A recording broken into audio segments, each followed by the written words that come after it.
Hello mga kalablab ko, ay grabe yung pimples ko kasi nga magkakaroon na tayo. So ngayon, ano lang, parang tips ko lang sa mga katulad kong kasambahay. Diba? Yung vacuum natin is minsan nagbabara yun. So, ako yung ginawa ko is nilagyan ko siya ng stick,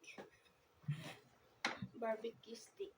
Diba? Ganyan, may filter. So, pag puno na yung filter, nag-ano yan siya, nagbabara na, hindi na masyadong nakakasipsip. So, ang gawin nyo na lang, kumuha kayo ng barbecue stick, ilagay nyo sa loob. Ganyan o, tingnan nyo, di ba? Para yung nakukuha nyo, yung nababacuum yung buhok is mapupunta dyan sa stick na gaano.